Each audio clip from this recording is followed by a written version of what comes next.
অভাবের ঘরে জন্ম নেওয়া আর অভাবী স্বামীর বউ হওয়া, এই দুইটা শব্দ যে কতটা কষ্টের সেটা আসলে যে এই দুইটা শব্দের সাথে পরিচিত তারাই জানে।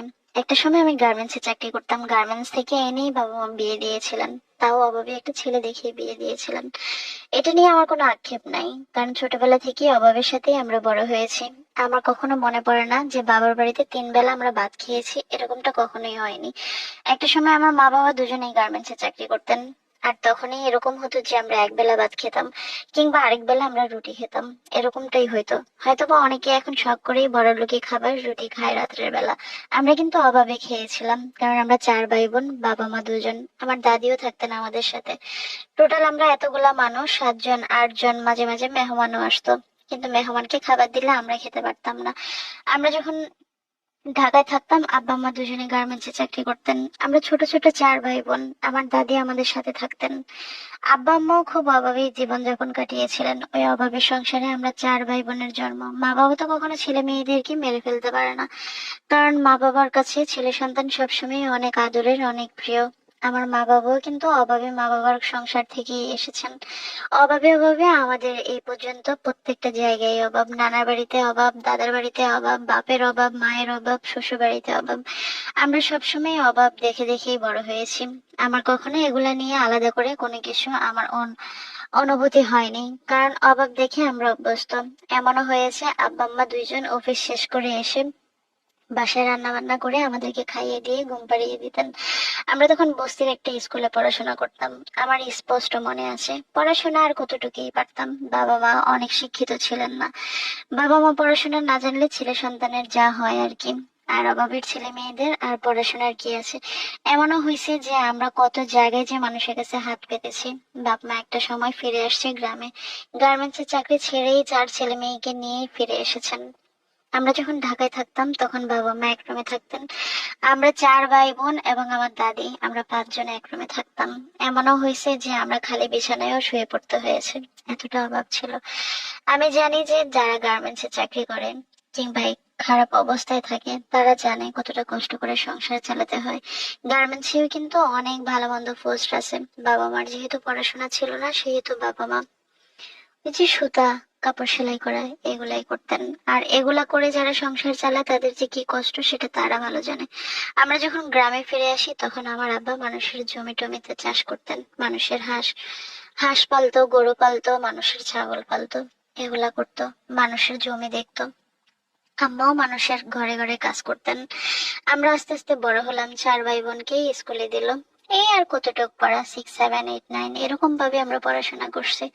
আমি যখন 8-এ পড়ে 9-এ ভর্তি হই তখন আমি ঢাকায় গার্মেন্টসে চলে যাই। আমার সাথে সাথে আমার ছোট বোনটাকেও নিয়ে যাই। আমি বড় মেয়ে হওয়াতে অভাবটা আমি অনেক বেশি দেখছি খুব সামনে থেকে। আমার বোনটাকে নিয়ে আমি গার্মেন্টসে চলে যাই, তখন আমার বোন মাত্র 8-এ উঠছে। এরকমটাই হবে। চলে যাই, ওইখানে গিয়ে আমরা চাকরি করে 2 বোন একটা রুম নিয়ে থাকি। অভাব অনটন আমাদেরও, কিন্তু একটা জিনিস স্বস্তি পেতাম যে মাস শেষে আব্বা আম্মার জন্য কিছু টাকা পাঠাইতে পারতাম। 2 বোন আমরা মিল করেই চলতাম। আমরা একসাথে যাইতাম, একসাথে আসতাম। আমাদেরও বাবা মার মতো অবস্থা হয়েছে, কারণ বাবা মার পড়াশোনা ছিল না বলে ভালো চাকরি পায়নি। আমাদেরও ভালো পড়াশোনা নাই বলে আমরাও ভালো চাকরি পাইনি।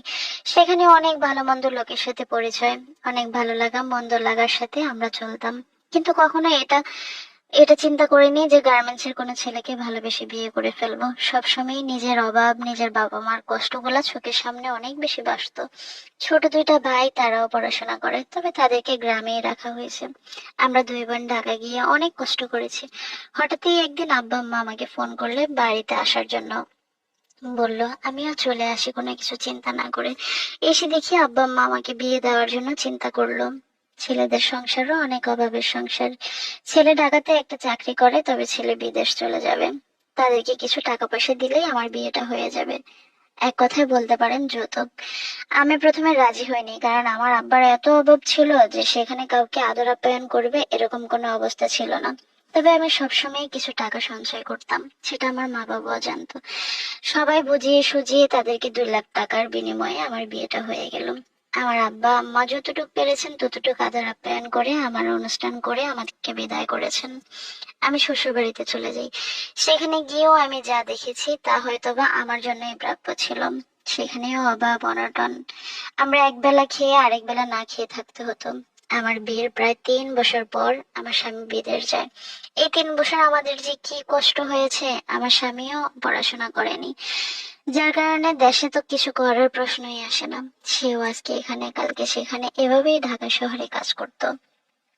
আমাদের অনেক অভাবের সংসার। আমার এই 3 বছরে একটা সন্তান হয়েছে। এই সন্তানকেও একটু সুখের মুখ দেখাতে পারিনি।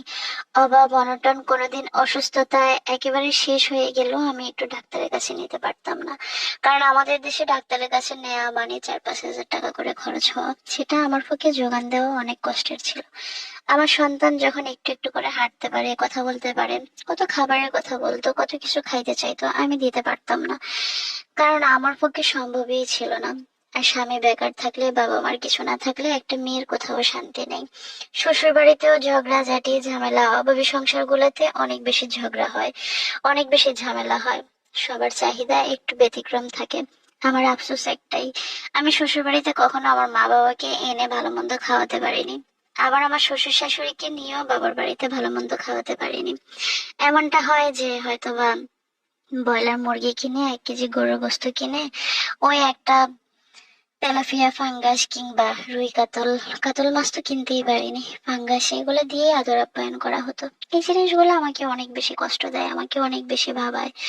আমি আমার মা বাবার জন্য যতটা কষ্ট পাই, আমার শ্বশুর শাশুড়ি আমার স্বামীর জন্য ততটা কষ্ট পাই। কারণ কারো বাড়িতে কাউকে নিয়ে মন খুলে আদর আপ্যায়ন করতে পারিনি, খাওয়াতে পারিনি। একটা সময় আমার হাজবেন্ড বিদেশ চলে যায়। ওই যে, তার পড়াশোনা নাই, যার কারণে বিদেশ গিয়েও বা সে করবে কি? সে কাজের ভিসায় বিদেশ যায়। সেখানে আজকে কাজ আছে তো কালকে নেই, কালকে আছে তো পরশু নেই, এরকম করতে করতে তার সেখানেও 2 বছর কেটে যায়। 5টা বছর জীবন থেকে কতটা অভাবে কষ্টে কেটে গেল। এর মধ্যে তাদের থাকারও ভালো ব্যবস্থা নেই। আমার শ্বশুর বাড়িতেও ভালো কোনো ঘর দরজা নেই, বাবার বাড়িতেও ভালো কোনো ঘর দরজা নেই। তারপরেও বাবার বাড়িতে থাকতে থাকতে একটু অভ্যাসে পরিণত হয়। শ্বশুর বাড়িতে গিয়ে অনেক কষ্ট হতো। কারণ এমনও হতো যে রৌদ্র পড়লে অনেক বেশি কষ্ট হতো, আবার বৃষ্টি আসলে ঘরের অনেক সাইড ভিজে যেত। এই জিনিসগুলো আমার অনেক বেশি খারাপ লাগতো। আমি যখন শ্বশুর বাড়িতে থাকতাম তখন নিচে বিছানা করেই আমি ঘুমাতাম। এখন আমার সব হয়েছে। এখন আমার স্বামী মোটামুটি ভালো একটা চাকরি করতো। মাসে প্রথম প্রথম 5,000 7,000 করে টাকা দিত। তারপর আস্তে আস্তে 10,000 15,000, এখন এমন হয় আমরা 20,000 টাকাও মাসে খরচ করি। এই 20,000 টাকা আমার কাছে অনেক কিছু। মা বাবার জন্য কিছু করতে পারি আর না পারি, তবে এখনো মা বাবার জন্য একটা খরচ দিতে পারি, সেটা 500 হোক 1,000 হোক। কিন্তু আমার এখন সন্তানগুলা বড় হচ্ছে, আমার আরেকটা মেয়ে হয়েছে।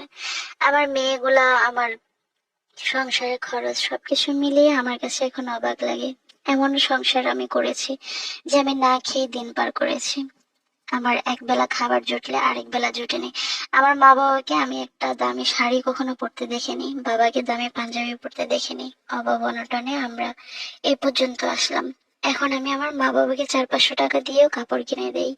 মাঝে মাঝে আমার মায়ের হাতে আমি 1,000 টাকাও দেই, বাবার হাতেও আমি 500-1,000 টাকা দেই। সেটা যদি প্রতি মাসে না পারি, আমি মাঝে মাঝে দেই। কিন্তু আমার কাছে খুব অবাক লাগে কতটা অভাবী সংসারের জীবন আমাদের, কতটা কষ্টের জীবন। ছেলে মেয়ে এখন হয়তোবা একটা জিনিস চাইলে আমি 2টা জিনিস হয়তোবা কম দামি হলেও দেই। যেমন আমি আমার সন্তানদেরকে কখনো 2,000 4,000 5,000 টাকা করে পোশাক কিনে আজও দিতে পারিনি। কারণ আমার হয়তোবা না খেয়ে থাকার দিন গেছে, কিন্তু অভাব এখনো যায়নি। অভাবী সংসারে বিয়ে হওয়াতে এখনো জমি পর্যন্ত আমাদের নাই। জমি কেনার তৌফিক আমার এখনো হয়নি, জানি না কখনো হবে কিনা। তবে ঘর বেটির জায়গা আছে, ওই ঘর বেটির জায়গাতেই আমি এখন ঘর করে থাকি। সবাইকে নিয়ে আসি, ভালোই আছি। তবে জানি না সন্তানের ভবিষ্যৎ কি আমাদের মতোই হয় কিনা। স্বামী অনেক কষ্ট করে, অনেক পরিশ্রম করে, এই জিনিসটাই খারাপ লাগে। কারণ বিদেশে তো আর এমনি এমনি টাকা ইনকাম করা যায় না। হয়তোবা যদি একটা সচ্ছল পরিবারে হতাম, একটা জমিদার পরিবারে হতাম, ভালো পরিবারে হতাম, হয়তোবা এতটা কষ্ট বাবার বাড়িতে শ্বশুর বাড়িতে পেতে হতো না। আসলে অভাবী মেয়েগুলা যেখানে যাবে সেখানেই সব শুকিয়ে যাবে।